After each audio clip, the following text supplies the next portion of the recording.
pido que escuche la oración de tu pueblo y se haga conforme a tu voluntad en la vida de cada uno de ellos. Que a pesar de las dificultades, Señor, sientan gozo y paz en sus corazones, porque todo dependemos de ti.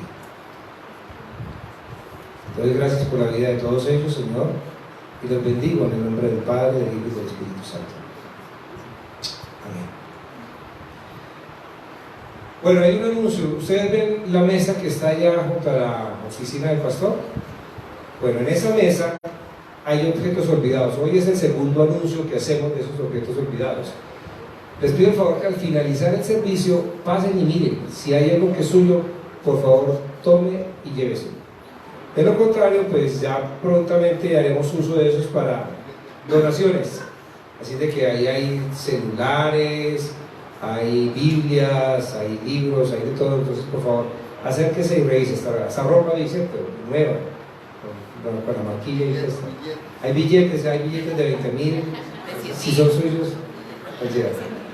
Ok, yo creo que es un buen tiempo, que hace rato como no se ven entre todos. ¿Qué tal si le damos, se le separa y va a buscar a alguien que quiera saludar? Salude a quien por costumbre no hace. Ahora sacamos las del esquema celular los de siempre. Vaya, párese un momentico y saquemos 5 minutos para saludarnos entre todos.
Muy bien, qué bueno podernos saludar. Ahora continuemos. Si el pastor Andrés y el pastor Álvaro dejan. Siempre haciendo que está conmigo.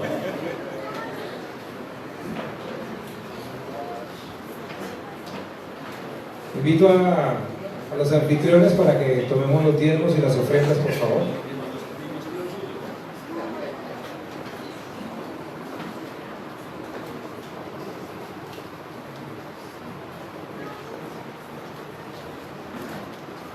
Señor amado, estamos muy agradecidos por tu generosidad, por tus bondades para con nosotros todos los días, por la provisión, por el techo, por el abrigo, por los manjares que has puesto en nuestra mesa, Señor.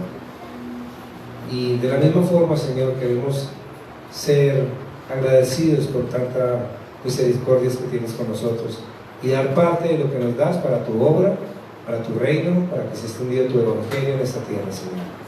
Gracias, Padre Celestial, y por favor bendice los corazones que dan con gozo y con alegría. En el nombre de Cristo Jesús. Amén y amén.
Los niños pueden pasar por favor a sus clases.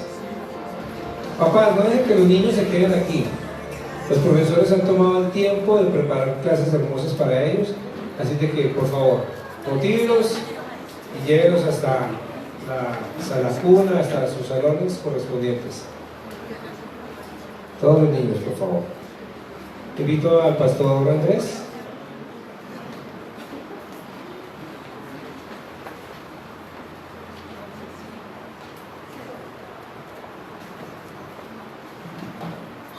Señor amado, te damos gracias por la vida de nuestro pastor. Gracias porque tú le has bendecido, le has dado la oportunidad de descubrir que has tenido como una herramienta útil para esta comunidad. Y te pido que tu Espíritu Santo esté en la vida de él. Que lo que salga por su boca, Señor, sea el mensaje proveniente de ti. Que nos hable de Jesús. Que nos hable de las maravillas que has hecho, Señor, en nuestras vidas. Y todo lo que tienes para nosotros.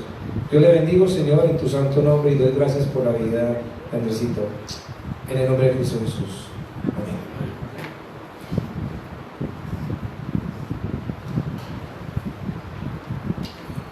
Buenas tardes.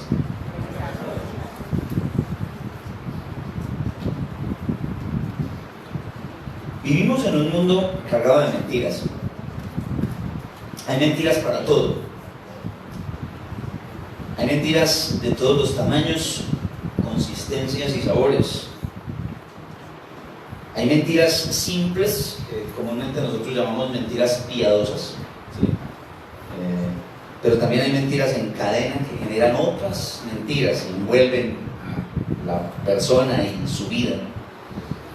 Casi todos mienten y en algún sentido mentimos. Siempre hay una buena excusa para decir una mentirita, o dos, o tres, o las que sean necesarias.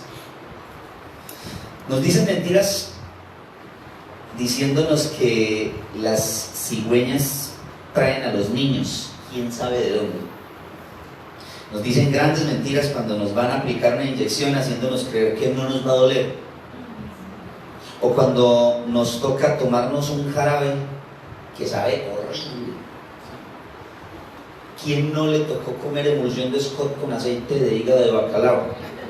Y vitaminas A y D. Y eso que a los chinos de hoy en día les toca vaina saborizada. A nosotros nos tocó a mansalva. Es una cosa terrible. Esa vaina sabe muy bien. Nos mienten para que nos tomamos la sopa, para que nos durmamos temprano con la excusa de que viene el coco y nos comerá. Hay cuentos que no son cuentos. Nos mostraron las consecuencias de las mentiras de Pinocho y del pastorcito mentiroso, pero nos las contaron mientras nos mentían. Nos hacían creer tantas cosas falsas como fuera posible, únicamente para infundirnos temor y temblor. Mienten los salmistas Camilo VI y Ricardo Arjona, cuando en sus canciones le hicieron creer a sus seguidores que la verdad no es importante si se trata de vivir, y que una mentira que te haga feliz vale más que una verdad que te amargue la vida. Las mentiras son el pan de cada día en el mundo que vivimos. Nos mienten los políticos en campaña y cuando están en posesión de su cargo, y cuando los descubren en fraudes, y cuando los meten en la cárcel, y cuando salen. Nos mienten los medios de comunicación que le sirven a gobiernos corruptos y los medios manipulados que, por tendencias políticas contrarias a los gobiernos de turno, intentan desvirtuar la verdad. Nos mienten en las redes sociales, haciéndonos creer importantes y populares por unos cuantos likes. Nos miente la tecnología diciéndonos que no podemos vivir sin ella, y lo más berraco es que nos lo creemos. Los esposos le mienten a las esposas diciéndoles que no están gorditas, y las esposas diciéndoles a cada rato que les duele la cabeza. Nos mentimos al iniciar el año diciendo: este año sí. Si aquí hay hinchas del Medellín y los hinchas de Millonarios, pastor, ¿sabe? Como el este año sí, sí, que menos. Nacional, sí, saben cómo es la cosa. Cuando afirmamos que empezaremos la dieta después de tragar a diestra y siniestra en diciembre. Y cuando nos subimos a la pesa y vemos que la pesa está bastante abultadita, decimos, está desconfigurada, está mala. Cuando decimos el último y nos vamos, o cuando decimos no eres tú, soy yo. Vivimos en un mundo de mentiras y la verdad es que quizás lo que más preocupa frente a esa realidad es que muchas veces creemos que es verdad. Muchas veces nos metemos la mentira de que eso es verdad. Y lo más terrible en medio de esa realidad es que dentro de la iglesia, en el ámbito eclesial, muchas veces pretendemos construir vidas alejadas de la verdad de Dios. Y nos mentimos a nosotros mismos con eso, centrados en una especie de religiosidad que envuelve. Hay una cosa, el peligro de la religiosidad, el verdadero peligro de la religiosidad, es que produce cierto sentido de tranquilidad, dopa la mente, no deja ver con claridad lo que no está bien y produce una sensación de conformismo. Nos hace abrazar la mentira para mantenernos en la comodidad. Y eso es verdaderamente preocupante. El texto que tenemos en esta mañana para compartir la palabra es un texto de esos que uno dice, lo que Jesús dice ahí es muy fuerte. Y la verdad, yo voy a tratar de manejar la cosa de tal manera que el calor y el ambiente no nos produzca sueño, porque en realidad la palabra, no la predicación, la palabra es muy fuerte, es una confrontación directa al corazón, y anhelo que todos los que estamos presentes en esta tarde ya estemos atentos a escuchar esa verdad del Señor para nosotros, para nuestra vida, para la vida de nuestra familia, para la vida de la iglesia, de la comunidad. El contexto de este pasaje es Juan capítulo 8, por favor, si quiere, va y me acompaña hasta el texto, Juan capítulo 8, de los versículos 31 al 47. El contexto sigue siendo la fiesta de los tabernáculos. Si usted se devuelve un poquitico, se dará cuenta que en el capítulo 7 se habla de la fiesta de los tabernáculos y Jesús empieza a hablar, a hacer y a decir un montón de cosas que generan controversia, que rompen con el esquema religioso judío y que en algún sentido son declaraciones de cinismo explosivas. Yo soy el agua viva, yo soy la luz del mundo. Y esas declaraciones generan un choque fuerte al corazón, a la mente, a la vida de aquellos que están a su alrededor. Es una confrontación. Ahora, esa controversia genera también por estos días en la realidad política colombiana, una polarización frente a Jesús. El público se divide. El Evangelio de Juan, en el capítulo 20, dice que Juan muestra o relata el propósito del por qué escribió su Evangelio y lo que él escribió en este Evangelio, las historias acerca de Jesús que él elige para incluir dentro de su Evangelio, tienen como propósito el que crean en Jesús tengan vida eterna. Ese es como el propósito final de la escritura de este Evangelio. Pero lo curioso es que en el desarrollo de la historia del Evangelio como tal, nos encontramos con que la mayoría de personas no creen. O sea, casi todos a quienes se enfrentaron a la verdad de la historia de Jesús, a sus enseñanzas, a sus milagros, la gran mayoría no creyó, por lo menos no creyó profundamente. Si creen en él, en algún momento lo siguen, pero no hay una fe genuina, real en su corazón. La mayoría desprecia la verdad de Jesús. Es más, el público se divide prácticamente en dos tipos de personas: unos que lo están siguiendo y otros que quieren matarlo. Y ahí está bien fuerte la cosa, ¿cierto?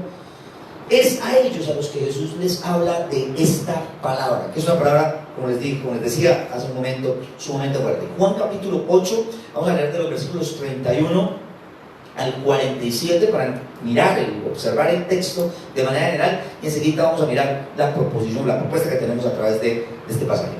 Dijo entonces Jesús a los judíos que habían creído en él. Y ahí podemos hacer una pausita. Si usted lee el versículo 30, dice, hablando él estas cosas, muchos creyeron en él. Si usted se devuelve, se va a dar cuenta que en diferentes ocasiones se habla de personas que habían creído en él. Entonces aquí tenemos el público que va a recibir esta palabra, y eso es sumamente importante por el peso y el contenido de esta palabra, ¿sí? Son personas que han creído en Jesús, son personas que creen en él. ¿Listo? Es a ellos a quienes Jesús les está diciendo esto.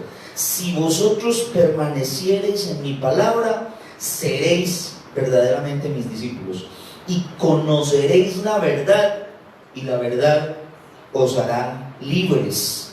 Le respondieron, linaje de Abraham somos, y jamás hemos sido esclavos de nadie. ¿Cómo dices tú, seréis libres? Jesús le respondió, de cierto os digo, que todo aquel que hace pecado, esclavo del pecado es.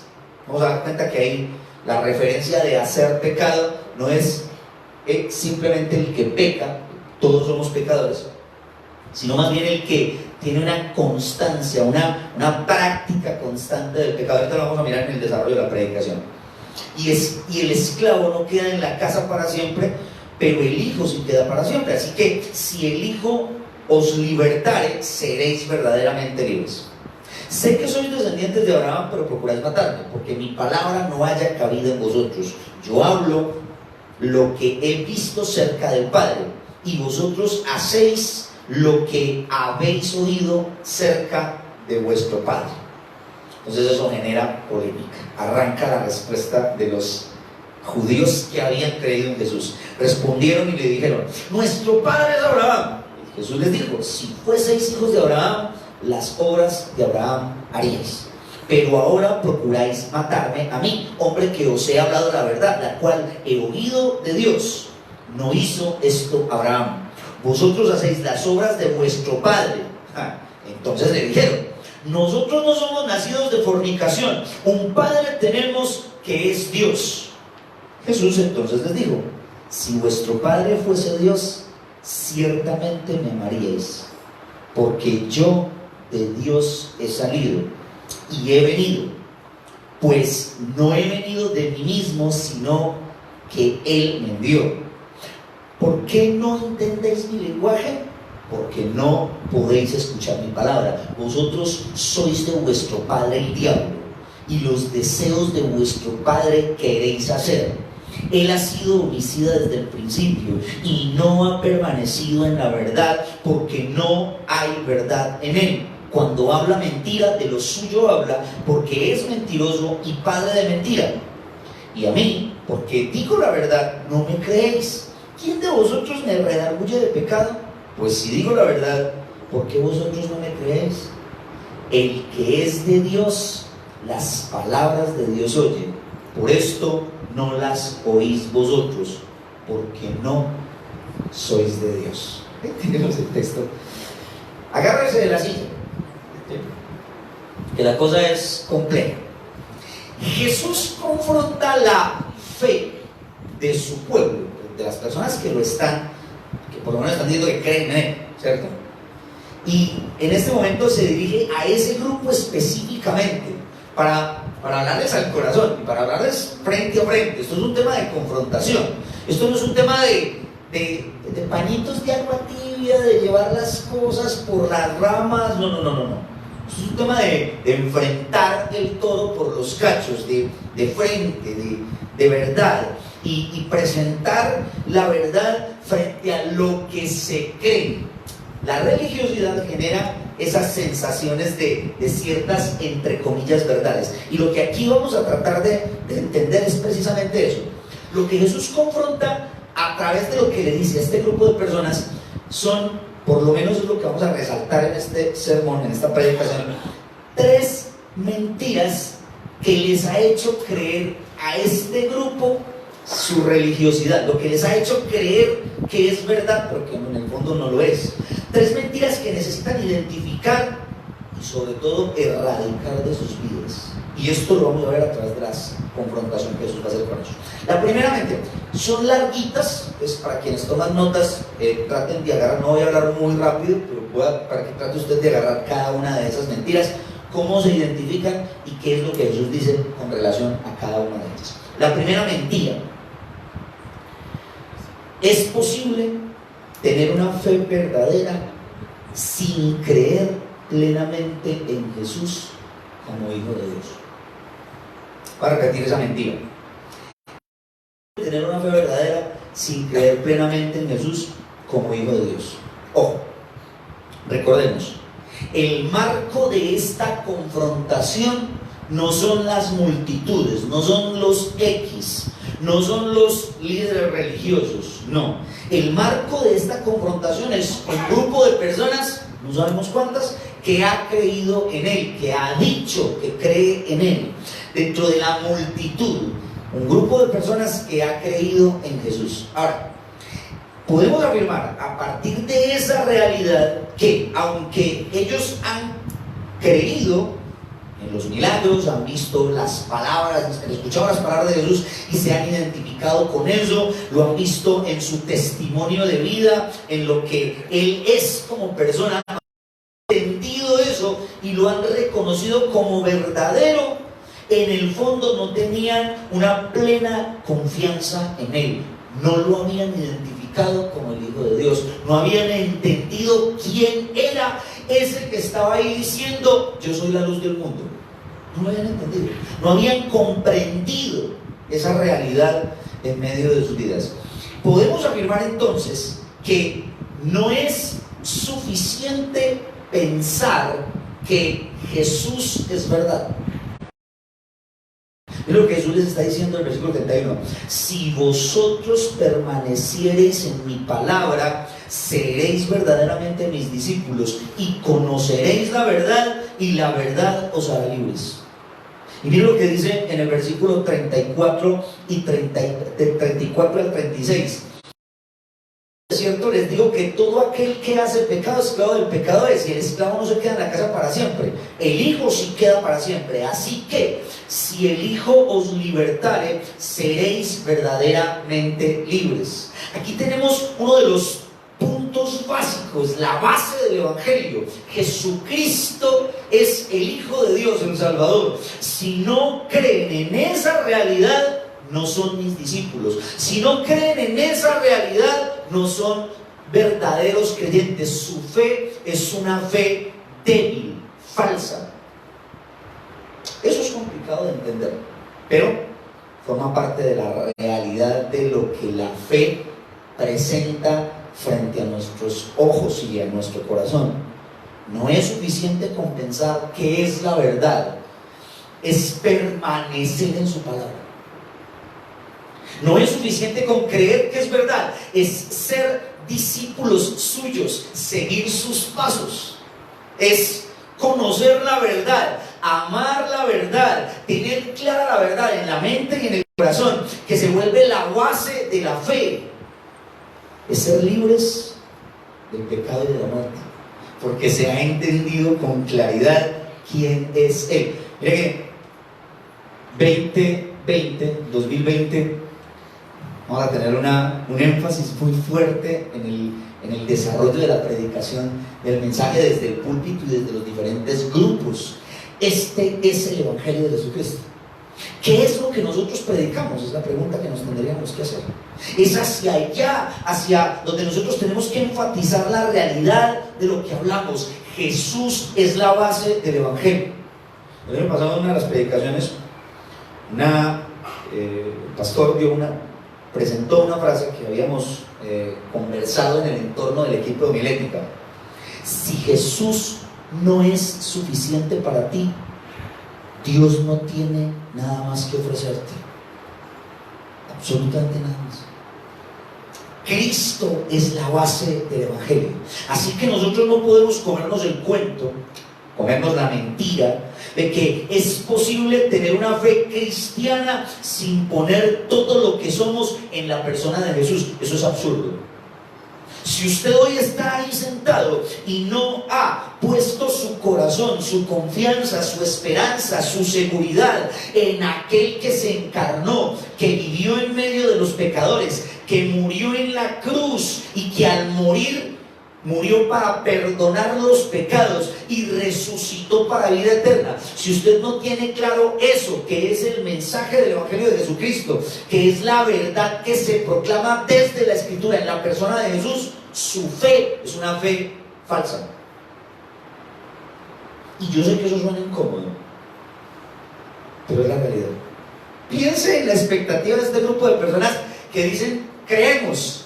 Jesús les dice, si no permanecen en mí, si no son mis discípulos, no son libres. Su fe es una fe como la casa que se construye sobre la arena, que se desmorona, que no está arraigada y cimentada en la verdad.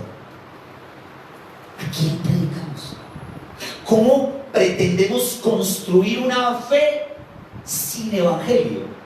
Porque el mensaje de salvación, de esperanza, de expectativa de vida eterna en la persona de Jesús, si eso no es lo que nosotros proclamamos, entonces ¿en qué consiste nuestra fe? Tenemos que hacernos esa pregunta constantemente. ¿Por qué es necesario conocer a Jesús? Porque si no conoces a Jesús, si no tenemos una relación con Él, si no tenemos esa cercanía con su verdad, si no lo hemos recibido y aceptado como nuestro suficiente y único Salvador, nuestra fe es una fe débil, sin raíces. Hace unos años, hace pocos años, pero hace unos añitos, comencé un proceso de discipulado con una parejita de novios en la iglesia. Muy bonito, el tiempo fue precioso. Una de las cosas que me gusta a mí como pastor es eso, me encanta el discipulado. Una persona que tiene hambre del Señor y que quiere conocer a Jesús, poder hablarle de Jesús y poderle presentar las bases del Evangelio, para mí eso es genial. Y esos procesos de discipulados que terminan en bautismo tienen esa connotación. Se le habla de todo un proceso de la verdad del Evangelio que culmina en una confesión pública de fe, diciendo yo creo en Cristo Jesús a través del bautismo. Comenzamos el proceso y la pareja muy, muy querida, y desde el inicio del proceso noté que la chica tenía un problema con entender la exclusividad en la persona de Jesús para salvación. Tenía un problema con eso. Dentro de su mente y de su corazón había una perspectiva de que pues la fe cristiana es como muy bonita, es como muy chévere, pero no necesariamente tiene que ser en Jesús. Yo puedo creer en Buda, o puedo creer en no sé, en los cuarzos, en cualquier otra cosa, y normal, o sea, finalmente soy una buena persona. Y tener esa cosa en la cabeza es evidentemente tener claro que no tiene clara su fe. Comenzamos el proceso, un tiempo muy bonito en el que aprendieron muchas cosas, en el que yo siempre con la duda, porque su declaración de no fe exclusiva en Cristo Jesús me generó mucha desconfianza en el proceso. Cuando estábamos terminando, ya estaban listos para el bautismo, les hice otra vez una especie de preguntas que me servían a mí como punto de referencia para saber en qué creen estos dos, porque finalmente el bautismo tiene esa connotación. Yo estoy bautizando a una persona que está confesando a Cristo Jesús como su Señor y Salvador. Cuando le planteé una vez más el tema, su respuesta fue: yo no puedo creer que sea exclusivo en Cristo Jesús. Mi decisión como pastor fue decirle: no te puedo bautizar. Y eso me generó un conflicto terrible, que cuando bauticé al novio, me parece estarla viendo sentada en la iglesia con lágrimas en los ojos y mirándome como con ganas de matarme, como muchos de estos discípulos estaban mirando a Jesús. Es la realidad. La fe que se construye, más bien, la fe que no se construye en la persona de Jesús es una fe falsa. Es una fe que no lleva a la esperanza, a la expectativa de vida eterna, porque es la cruz del Calvario, es su sacrificio, es su resurrección. Él venció la muerte, lo que nos permite a nosotros entender la realidad y la profundidad de la verdad del Evangelio. ¿Qué Evangelio predicamos si no está centrado en la persona de Jesús? Sería la pregunta que nosotros tendríamos que hacer. Así que, frente a esta primera mentira, yo quiero hacer una afirmación: no si no se cree plenamente en Jesús como Hijo de Dios. No hay una fe verdadera si mi corazón no está centrado en la persona. Usted puede decir, a mí me incomoda eso. Sí, entiendo perfectamente eso, pero se lo tengo que decir desde la Escritura, como parte de lo que el mismo Jesucristo le enseñó a cada uno de aquellos que tuvo enfrente. La fe verdadera tiene como base fundamental la persona de Jesús. Segunda mentira. Vamos a leer desde el versículo 37, pero antes de entrar en materia, le dicen en el versículo 33 a Jesús, cuando Jesús les dice que necesitan ser libres. Le respondieron: linaje de Abraham somos y jamás hemos sido esclavos de nadie. ¿Cómo tú nos vas a decir seréis libres? Entonces Jesús entiende eso en su corazón y les dice lo siguiente, versículo 37: sé que sois descendientes de Abraham, pero procuráis matarme, porque mi palabra no haya cabida en vosotros. Yo hablo lo que he visto cerca del Padre, y vosotros hacéis lo que habéis oído cerca de vuestro Padre. Obviamente eso incomoda. Y le responde: nuestro padre es Abraham. Jesús le dijo: si fueseis hijos de Abraham, las obras de Abraham haríais. Pero ahora procuráis matarme a mí, hombre que os he hablado la verdad, la cual he oído de Dios. No hizo esto Abraham. Segunda mentira: es posible tener una fe verdadera heredada por la tradición. Es posible tener una fe verdadera heredada por la tradición. Estos judíos tenían toda la tradición judía, obviamente. La herencia, el templo, las escrituras, todas las instituciones nacionales judías servían para el entendimiento de la herencia que Dios le había dejado a su pueblo. Eran descendientes de una promesa, por lo menos es lo que tenían claro en su corazón: somos descendientes de Abraham. Ahora, lo que deja ver esta manera de apelación contra lo que Jesús está diciendo es que ellos creían que por ser descendientes de Abraham de Dios. Pero Jesús les tira esa mentira por el suelo. Les está diciendo: no, señores, como diríamos nosotros vulgarmente, nanay, no se hereda, no se transmite por la sangre, no se pasa como un gen del cristianismo. Yo soy un hombre cristiano, mis hijos son cristianos. No, señor. No, señor. No hay manera de pensar en una fe de esa forma. Abraham es conocido desde el Antiguo Testamento como el padre de la fe, ¿cierto? Y nosotros vamos a encontrar muchos momentos en el desarrollo, tanto del Antiguo como del Nuevo Testamento, alusiones a esa realidad. Sin embargo, lo que los judíos habían metido en su corazón y lo habían tenido en su corazón era que porque ellos habían nacido dentro del pueblo de Israel, las promesas que Dios le había dado a Abraham, que se habían transferido a Isaac, que se habían pasado a Jacob, que se habían extendido por las 12 tribus de Israel, eran las promesas que les servían a ellos como verdad de la palabra de Dios. Ahora, eso es verdad, las promesas para el pueblo de Dios. Sin embargo, hay algo que hay que tener claro aquí: la identidad con Abraham no es una identidad nacionalista. La identidad con Abraham es una identidad en la fe. Para efectos de claridad en esa temática, le invito para que se pegue una leidita de los capítulos 4 y 11 del libro de Romanos, en donde queda claro que la fe es el fruto de esa realidad de ser descendiente de Abraham. no tiene tanto que ver con la carne, sino con la fe. Y ese es el verdadero desafío. Aquí Jesús los está confrontando con su realidad. ¿Ustedes creen que porque nacieron en el marco judío ya somos hijos de Dios? No. Si ustedes fueran hijos de Abraham, las obras de Abraham harían. Él escuchó la voz de Dios y tuvo una fe que caminó con Dios. ¿Cómo son ustedes? Entonces aquí lo que Jesús está diciendo básicamente, no podemos creernos la mentira de que nacer en determinado hogar o en determinada familia de creyentes, eso hace o eso implica que los hijos son creyentes.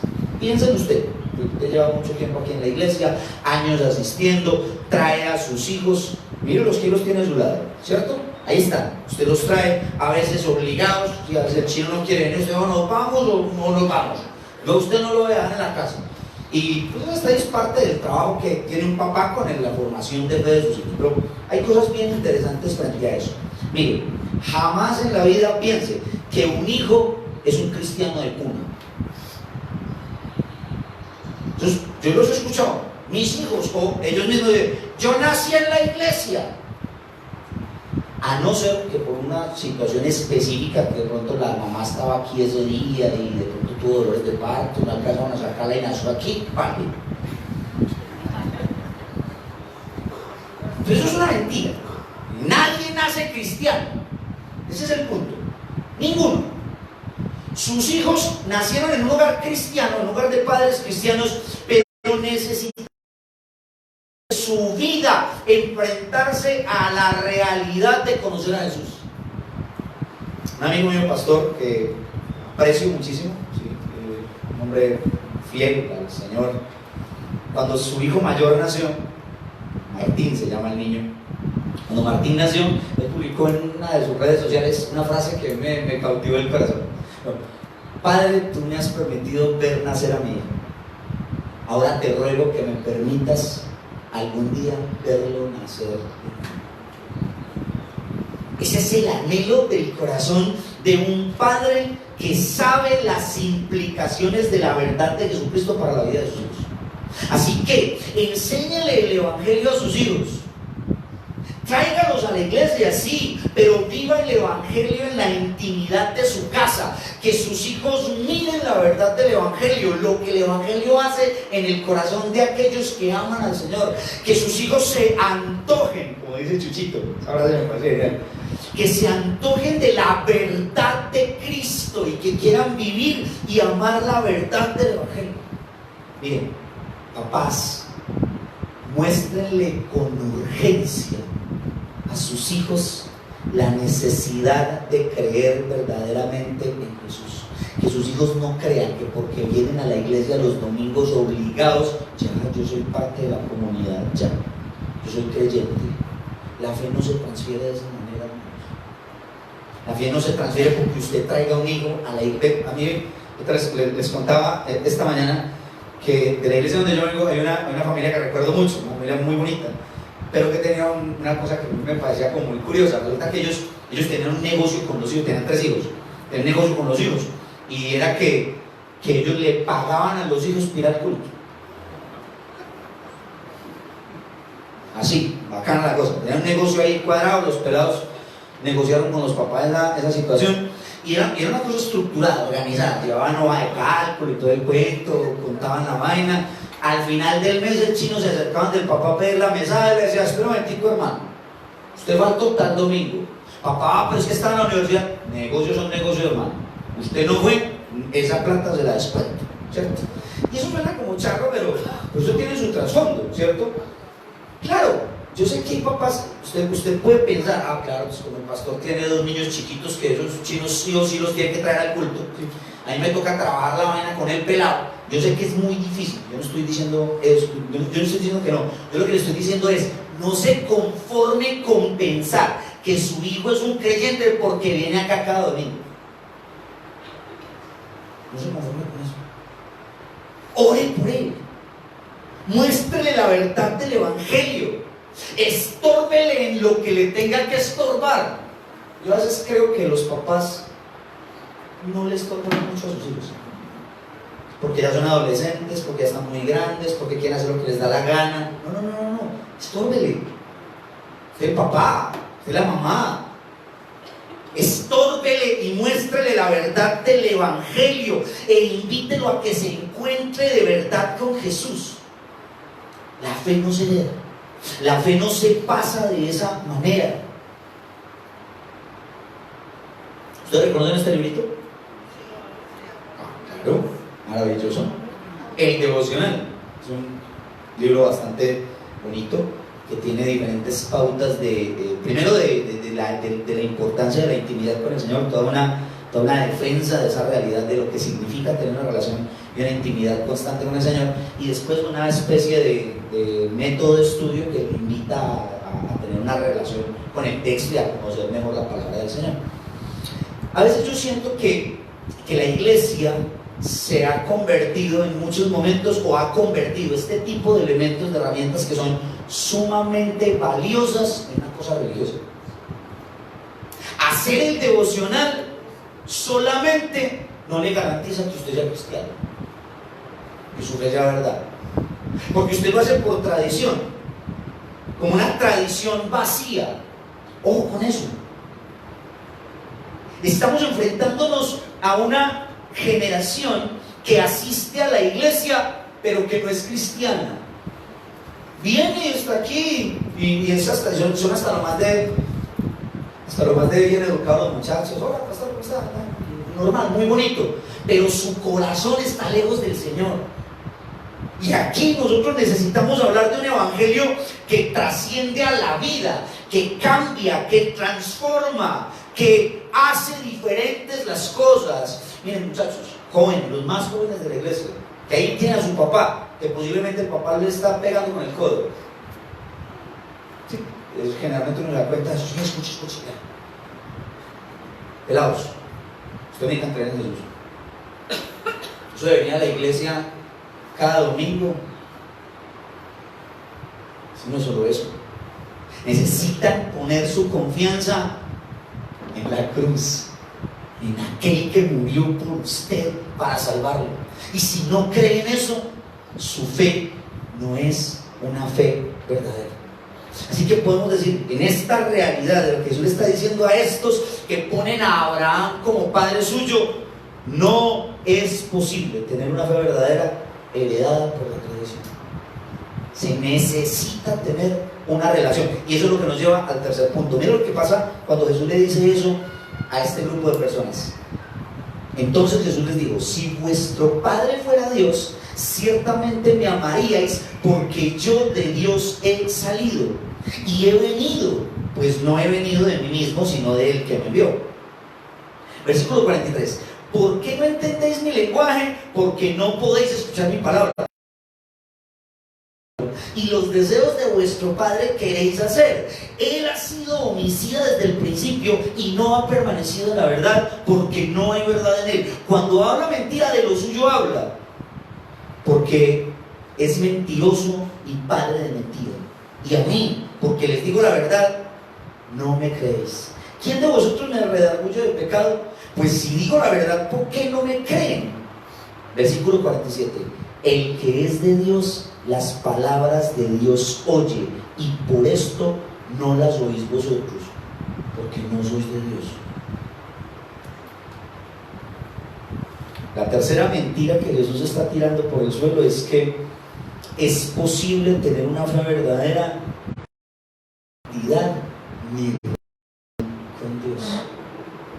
Miren, los datos de la identidad determinan la procedencia. Cuando yo llegué aquí a la iglesia, yo sabía que el pastor tenía 3 hijas, pero yo no las conozco, pero conocí a Juanita, porque habíamos tenido un curso hace algunos años. Yo no conocía ninguna de las otras 2. Viniendo aquí a la iglesia un día cualquiera, en uno de los cultos, yo me siento ahí y van Paula con David y con Maya. Entonces entró Paulita y Paulita se sentó ahí, y yo apenas vi a Paula, yo dije: esta es una de las hijas del pastor. Es igualita ahorita. Entonces uno mira a Paula y uno dice: ahí está ahorita joven, igualita.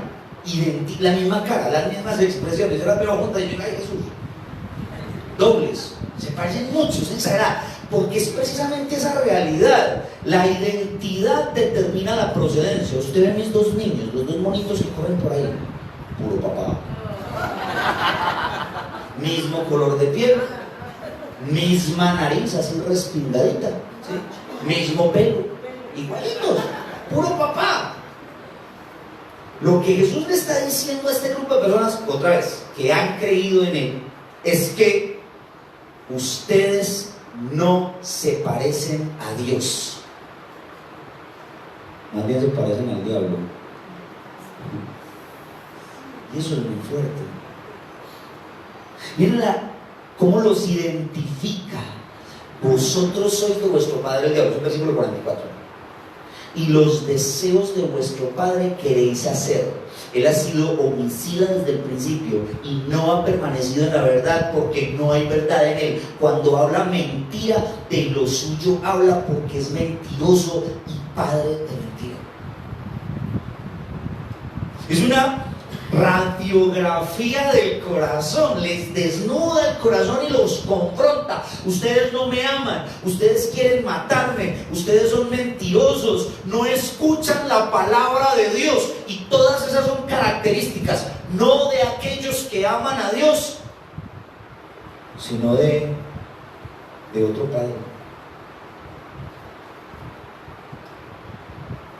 Evaluémonos nosotros mismos frente a esa realidad. Evaluemos nuestro corazón.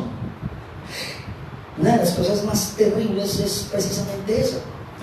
Ayer el pastor me hacía caer en cuenta de algo cuando Pedro está en el patio de la casa de Caifás, cuando Jesús está lo tienen listo para hacerle el juicio, y Pedro está ahí escuchando y lo confrontan, le dicen, tú eres uno de ellos. Dentro de lo que se habla hay algo que el público identifica en Pedro: tú hablas como ellos, tú eres uno de ellos. Pedro no podía, había caminado tanto con Jesús que se había empezado a parecer en muchas cosas, y Pedro maldice y hace unas cosas para confundir la vaina, pero lo identifican como uno de ellos.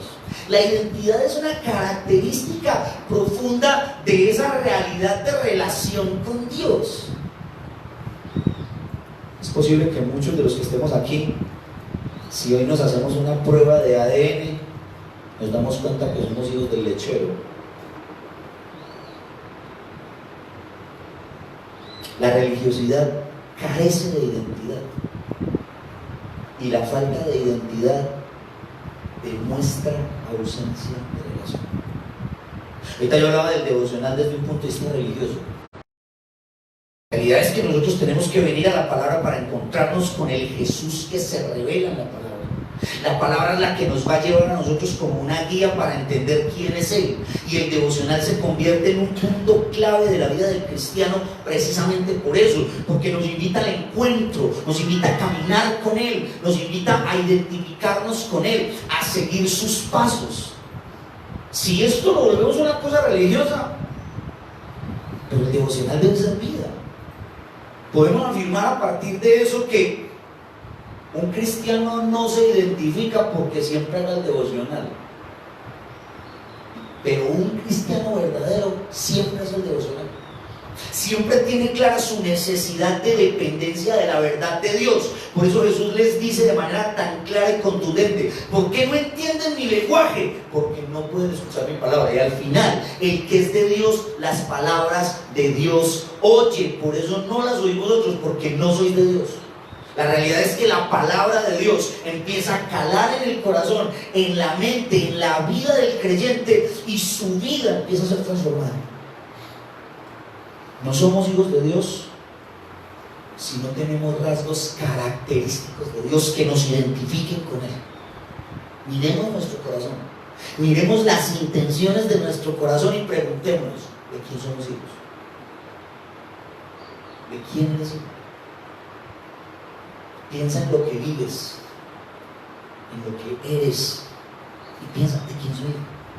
Porque aquel que es hijo de Dios tiene una identidad con Jesús, con su amor por el otro, por la compasión por los perdidos, por el anhelo de que conozcan la verdad, por la vida que va siendo transformada. No es perfecto, pero está en un proceso de transformación. Ha entendido que aquel que comenzó la buena obra la terminará hasta el día de Jesucristo, y camina en medio de esa realidad. Pero si no tenemos una relación con Él, si no escuchamos su voz, no le pertenecemos. Eso es una mentira que no nos podemos tragar. No hay una fe verdadera sin identidad ni relación con Dios. No existe eso. ¿Cuánto daño le han hecho estas mentiras a la iglesia? Y este texto se lo dijo Jesús a un grupo de personas hace 2000 años. Y en el transcurso de la historia de la iglesia, ¿cuántas veces nos hemos tragado esa mentira de pensar que yo puedo ser un creyente sin que la cruz marque mi corazón? De pensar que yo puedo ser un creyente sin que esa realidad trascienda mi vida. Ah, mis papás son cristianos, yo también. Ahí nací y ahí morí. Como la religión tradicional, que muchos fueron bautizados desde chiquiticos y caminaron en medio de esa religión sin conocer a profundidad la verdad de la palabra que se les predica. Es posible que tengamos una fe sin que esa fe cambie nuestro corazón. Así que esa fe es falsa, errada, completamente desviada. Nosotros necesitamos pensar en cuál es la fe que tenemos,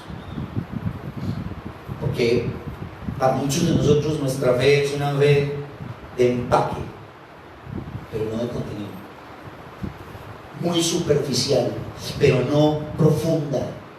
Una fe de domingo, en donde venimos al culto y decimos amén y cantamos las canciones, y cante la de Evan Craft y cante la de Gilson y aleluya y Samuel, qué voz tan bonita, pero no hay profundidad en mi corazón, no me ve nada. Una fe de palmadita al pastor cuando sale, sí pastor, qué palabra, pero salgo y no hay transformación, no hay cambio de vida. Esto nos abre el panorama para la predicación dentro de 8 días y dentro de 15 días. Vamos a ir hablando del énfasis del Evangelio de Jesucristo. Pero piensa en eso. Una fe de desenguayabe dominical. Venimos a tener un desenguayabe moral el domingo de todo lo que hemos vivido en la semana. Una fe cómoda. ¿Cuándo el Evangelio es cómodo? El Evangelio le costó la vida a los discípulos de Jesús. ¿Cuándo el Evangelio va a ser cómodo? El Evangelio tiene connotaciones de vidas transformadas. Así que es posible que usted esté viniendo a este lugar por mucho tiempo y se haya tragado estas mentiras.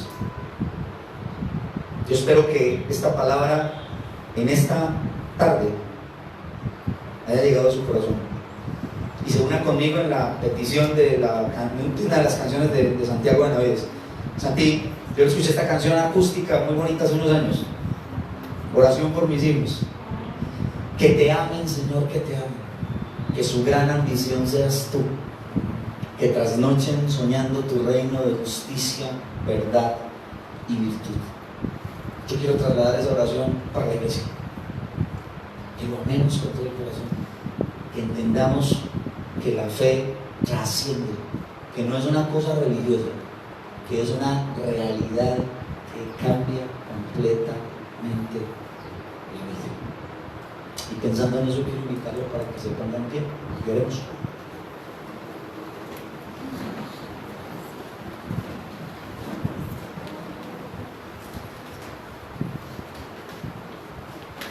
En un momento pasaremos a tomar la cena. Está servida la mesa. Y la mesa no es más que el recordatorio del sacrificio de Cristo y el anuncio de que Él vuelve. Otra vez, una fe centrada en el Evangelio. Cuando usted come el pan, usted no está comiendo un pedazo de pan simplemente. Usted está recordando en su corazón que Cristo, que su cuerpo fue molido por sus rebeliones. Cuando usted bebe la copa, usted Usted no está simplemente tomándose un poquito de jugo de uvas. Usted está trayendo a su corazón la sangre que ha sido derramada para el nuevo pacto y para el perdón de pecados. Es posible que nosotros muchas veces, de una manera muy religiosa, nos acerquemos a la mesa y comamos el pedacito de pan y tomemos el poquito de jugo de uvas. Esto es mucho más profundo que eso. Yo quiero invitarle a que ahorita, cuando pase, entienda profundamente lo que eso significa. Porque aquí lo que estamos proclamando a través de la cena es: Él murió y resucitó para darnos esperanza y vida eterna. Señor, gracias por tu palabra, por invitarnos a reflexionar el Evangelio, no desde una perspectiva tan cómoda como algunas corrientes en este tiempo lo están predicando. Tú te hiciste humano, te encarnaste, pero lo hiciste para salvar. El proyecto estaba en la salvación. El proyecto estaba en la reconciliación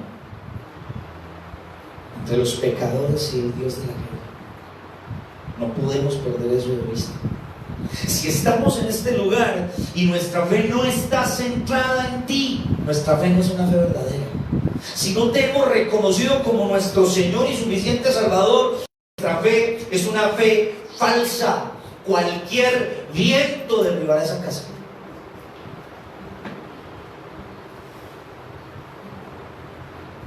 Si no hemos entendido que la fe no se hereda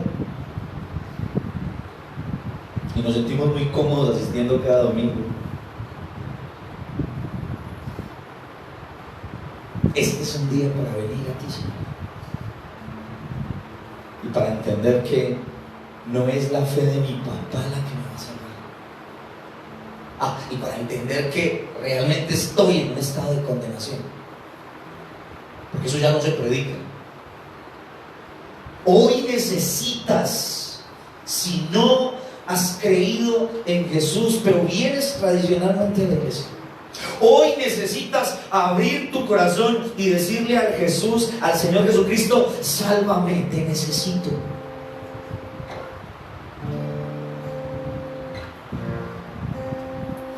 Porque estoy perdido. Porque el único que me puede brindar salvación es tú, Señor. No es que vengas a la iglesia desde chiquitico y conozcas a tus amigos desde la sala cuna. Necesitas creer en Él. Papá y mamá, desgasta tus rodillas por tus hijos, porque necesitan creer en Él. Necesitan amarlo con el corazón.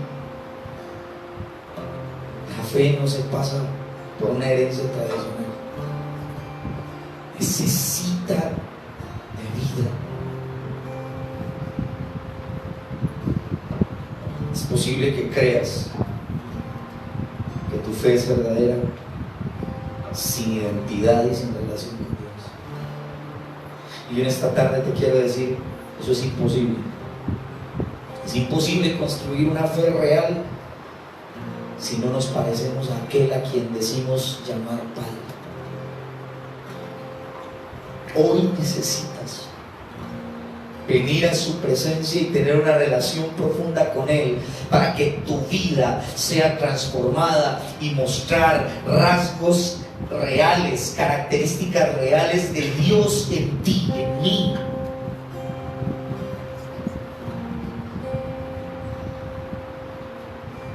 Estas mentiras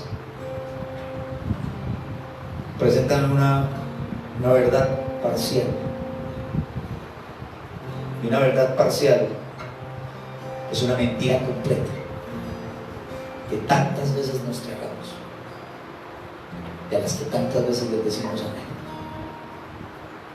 Hoy, Señor, te rogamos por la iglesia, para que derribes los muros de la religiosidad y de la comodidad que tantas veces construimos, para que nos salgamos de ese marco falso, mentiroso, que nos hace perder la expectativa de la realidad de tu palabra en medio de nosotros. Señor, aquí estamos. Te pedimos en el nombre de Jesús que nos lleves a identificar si alguna de estas verdades forma parte de nuestra vida y a sacarlas, Señor, de en medio de nosotros. Lo pedimos en tu nombre, Señor. Amén.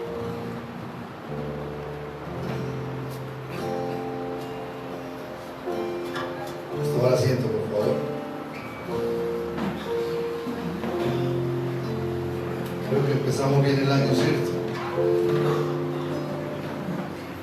Hay un texto en la escritura que me hace pensar en lo que pasó hoy en la exposición de la palabra. Digamos estos mensajes como los mensajes voladores que nos ponen a pensar en dónde estamos, en qué lugar estamos de nuestra vida cristiana. Y hay un texto muy fuerte haciendo referencia a la segunda venida de Cristo. En un momento dice el Señor, dicho por Jesús mismo, dice que cuando Cristo venga, dice, estarán dos en la misma cama. Pareciera que se referencia a los esposos, ¿cierto? Dice, y uno partirá y el otro quedará. Bueno, le da como impresión eso, ¿no? Como dándonos a entender que no necesariamente porque estemos en el mismo lugar. Y hoy creo que el Señor nos habló de eso. Hoy creo que es el Evangelio de Jesús, el Evangelio que divide la humanidad. El ladrón de la izquierda y de la derecha, ambos necesitados, pero uno acepta, el otro no acepta. Pues que no nos sorprenda esto, ¿no es cierto? En nuestras vidas, y creo que no es para excluir a nadie, al contrario, para que nosotros podamos refinar nuestra fe, que sirnamos nuestra fe. Quiero que abramos nuestra Biblia, por favor, no volver a predicar, ya hay una predicación suficiente, solamente es una lectura del texto que hace referencia a la Santa Cena. Pero le pido que abran su Biblia porque hay un texto que no lo hemos leído aquí nunca, curiosamente por muchos años. No lo hemos leído, creo que lo hemos leído 2 veces en la vida, aquí en el púlpito. Y tiene que ver con 1 Corintios capítulo 11, versículo 23. Si ustedes recuerdan o sabemos históricamente que el apóstol Pablo, que escribe este texto, no estuvo en la última cena, por una razón obvia. Él era creyente, pero no era creyente en Jesucristo. Entonces no era creyente verdadero. Y él escribe después porque el Señor hace toda una metodología de Dios y se revela de una manera especial, le pasa películas, y videos, le cuenta historias después de que está resucitado y le cuenta, le dice así: porque yo recibí del Señor, dice el apóstol Pablo, él lo recibió directamente, lo que también nos ha enseñado, que el Señor la noche del jueves, la noche que fue entregado, tomó pan, y habiendo dado gracias, lo partió y dijo: tomad, comed, esto es mi cuerpo que por vosotros es partido. Haced esto en memoria de mí. Así mismo también tomó la copa después de haber cenado, diciendo: esta copa es el nuevo pacto de mi sangre. Haced esto otra vez que la bebiereis en memoria de mí. Así pues, toda vez que comiereis este pan y beberéis esta copa, la muerte será anunciada hasta que Él venga. Regularmente es el texto que leemos, pero ahí hay otro dato que el apóstol Pablo acuña por lo que está pasando en la iglesia de Corinto. Va a leer el siguiente párrafo: de manera que cualquiera que comiere este pan o bebiere esta copa del Señor indignamente será culpado del cuerpo y de la sangre del Señor. Por tanto, pruébese cada uno a sí mismo y coma así el pan y beba la copa. Porque el que come indignamente, sin discernir el cuerpo del Señor, juicio come y bebe para sí. Por lo cual, hay muchos que están enfermos y debilitados entre vosotros, y aún muchos mueren. En realidad, el que duerme muere. En la iglesia primitiva, la costumbre de la Santa Cena no fue como la que tenemos nosotros actualmente. La costumbre era que solamente aquellos que habían confesado, primer punto del mensaje de hoy, que Jesucristo es su Salvador, su suficiente Salvador, que no hay otro nombre para la salvación, toman la cena del Señor. Entonces lo que el apóstol Pablo está diciendo es: aquella persona que toma la cena del Señor sin tener la conciencia, la claridad, la fe puesta en Jesucristo como su único Salvador, la verdad, está metido en un problema. El verdadero que está prohibido de juicio para sí mismo, lo que dice el texto bíblico. Algunos momentos en la historia de la iglesia este texto se utilizó para decir que si usted tenía un problema, un pecado, pues no estoy subestimando el pecado, pero tiene un pecado, entonces que no tomara la cena del Señor, pues tiene una mentira, entonces la gente la cena, entonces el pecado es muy fácil de resolverlo. El pecado lo resuelve facilito Dios. Eso ya está resuelto en la cruz. Lo que no es posible resolver es que no tengamos la fe en Jesucristo. Y si usted quiere profundizar en el tema, pregúntale al pastor qué significa el pecado imperdonable, y ese es el pecado imperdonable. No hay pecado que yo pueda perdonar más que negar que Jesucristo es Señor, más que no aceptar esa verdad. Entonces, ¿por qué estoy diciendo esto? Ya vamos a tomar la cena del Señor. Vamos a tener la misma dinámica de pasar adelante a compartir la cena. Si usted siente dudas de su fe, que no ha puesto su fe en Jesucristo como único Salvador, ¿qué es en su asiento? Nadie lo va a buscar. Usted no está aquí para que yo le busque ni para que usted le diga que se vaya a la iglesia, pero sí para que disciernan claramente, para que discernamos lo que hemos escuchado esta mañana. Hemos escuchado un mensaje para mí demasiado fuerte, demasiado controversial, demasiado complicado. Un mensaje donde Jesús dice cosas demasiado fuertes, como decir, ustedes están cerca del diablo, están cerca de Dios. Entonces, es para nosotros, es el mensaje que tenemos tiempo y espacio, seamos mejores que ellos. Igual tenemos que revisar cuáles son las mentiras que posiblemente hemos creído y cómo nos han acomodado la fe. Entonces, si usted quiere sentarse, quede sentado, nadie lo va a juzgar, pero invito a las demás personas que pasen adelante y vamos a orar por esto. Pidamos al Señor. Padre, que en esta tarde entender que el Evangelio es más que una reunión, es mucho más que una iglesia cristiana. El Evangelio de Jesucristo tiene que ver con Jesús, con Él, con la aceptación que mi pérdida de vida, mi condenación ha sido resuelta por la gloriosa persona de Cristo nuestro Señor. Entonces te pido, Padre, que cada persona que venga adelante esta mañana pueda tener la confianza, como lo tuvo aquel muchacho eunuco, que cuando Felipe le pregunta, ¿tú crees en Jesucristo? Dice, sí, yo creo. Entonces yo te bautizo y compartamos la cena juntos. Recordemos ese gran evento de nuestro Salvador. Recordemos aquello que nos ha afectado a nuestras vidas y la eternidad para siempre. En el nombre de Cristo Jesús te pido que nos bendigas. Amén. Vengan adelante con el pan y la copa que van al puesto.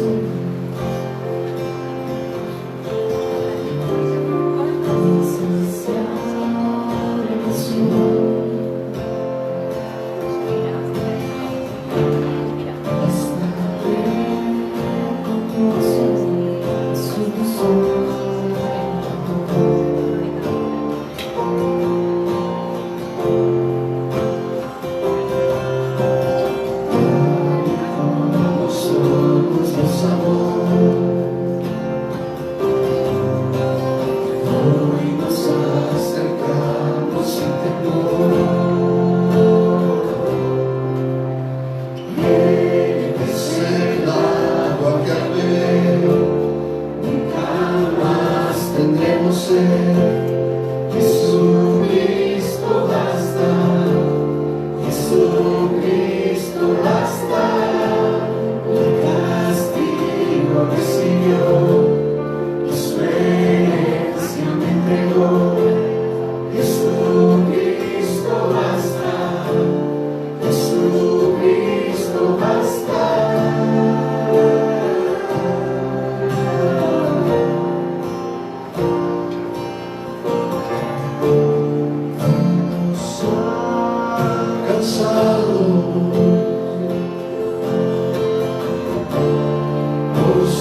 basta, Jesucristo basta.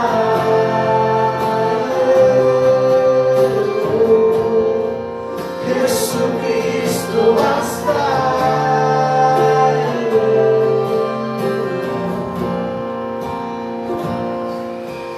En estos días, antier, me invitaron a celebrar unas bodas de oro de una pareja de señores que cumplieron 50 años de casados. Y yo los conozco allá hace más o menos un año, 2 años máximo, vinieron a nuestra comunidad. Y éramos 37 personas, de las cuales 35 eran familiares y solamente mi esposa y yo no éramos de la familia. Entonces fue una ceremonia muy bonita, y entonces cuando llegaron me invitaron a almorzar. Entonces cuando estaban en el almuerzo hubo una cantidad de discursos y aún en la ceremonia también. Yo solamente saludé, no hice nada más. Pero yo me sentí muy mal porque me sentía como mosco en leche.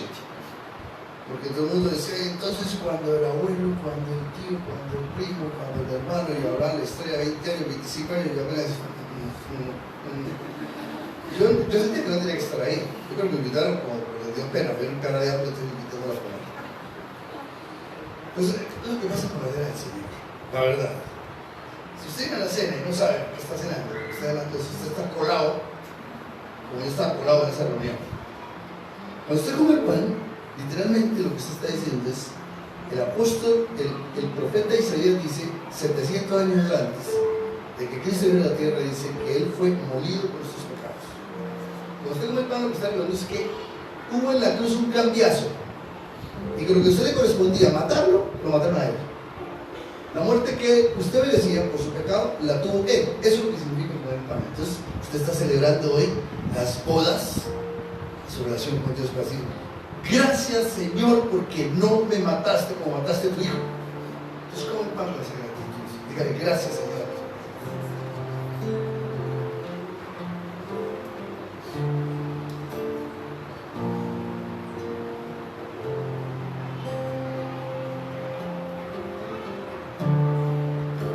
Después otro invitado a la cena levanta la copa y dice, yo voy a decirles por qué tomo la copa.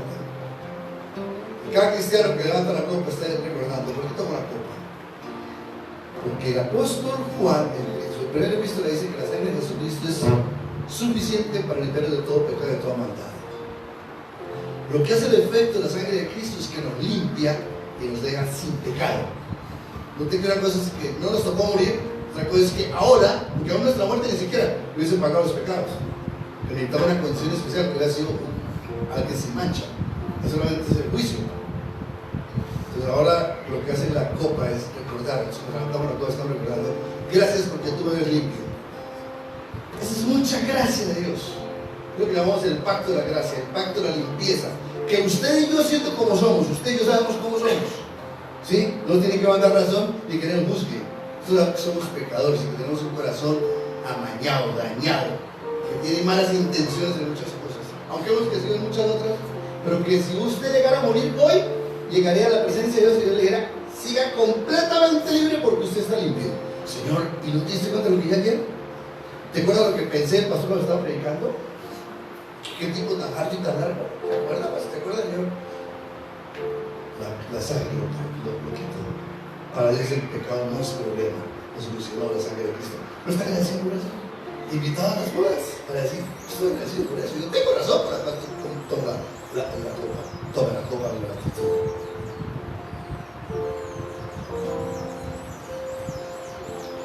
Y el cuerpo molido se une con la sangre perdida y Jesús resucita. Y cuando resucita, Jesús dice, quiero que cuando vengan a la cena recuerden algo importante. Que yo vendré por sus bondades, porque no estoy muerto. Entonces, por eso, al finalizar esta mañana, queremos decir, posiblemente como nunca lo haya usted dicho, estoy aquí para celebrar y terminar esta reunión diciendo a una voz que Cristo vendrá por segunda vez. ¡Maranatha! Dios le bendiga.